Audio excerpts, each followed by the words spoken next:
name is Ryan Recalde. I'm 26 years old. I'm from Calaca, Batangas. At dati po akong karagagurang tubo.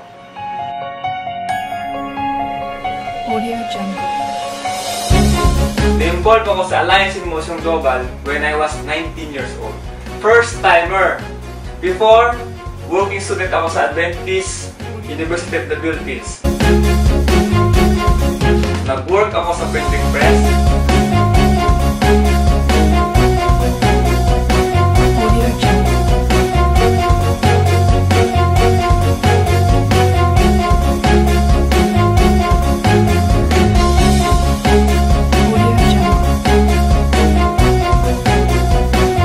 At dito na-introduce sa akin ng AIM Global. At doon nabuksan ang isipan ko at nabuhay ang mga pangarap ko. Hindi ako nakatapos sa pag-aaral, walang diploma. Kaya nakita ko sa AIM Global na dito mababago ang buhay ko. Kaya ginrab ko ng opportunity. Pero ang problema, wala akong pera. Kaya pinilit ko ang aking magulang na isang laang pinagtatayo namin ng bahay. Grabe, hindi pala ganun kadali. Walang naniniwala sa akin, maraming nag-discourage sa akin, pero hindi ako nawalan ng pag-asa.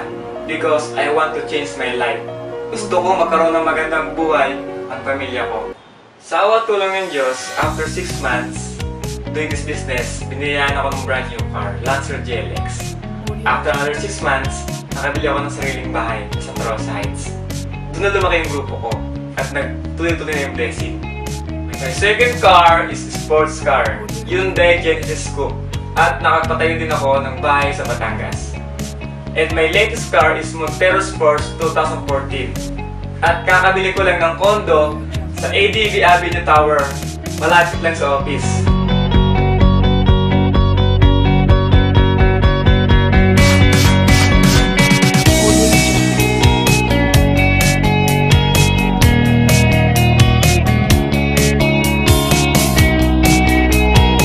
At nakapag-travel na rin ako sa iba't ibang bansa. In my 6 years sa AIM Global, lahat ng meron ako ngayon, lahat ito ay galing sa AIM Global. Na-realize ko na bago mo ko isang bagay, kailangan mo talaga paghirapan. Basta huwag ka lang susuko at huwag mong sayangin ang oras mo.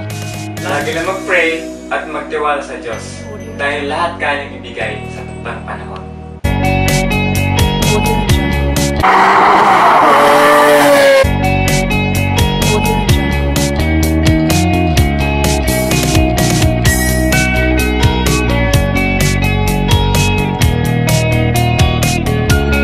Audio Jungle. Salamat dahil merong AIM Global. Kung di dahil sa inyo, hindi ako ganito ngayon. And of course, my mentor, Kuya E, ang nagturo sa akin kung paano gawin ang tamang negosyo. Thank you so much. To God be the glory.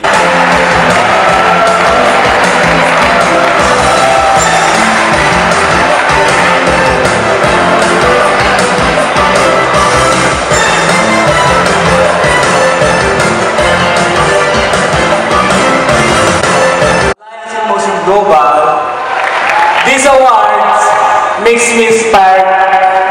Thanks so much for buhay, Ansel. Once again, congratulations to you, man, with the heartwarming story.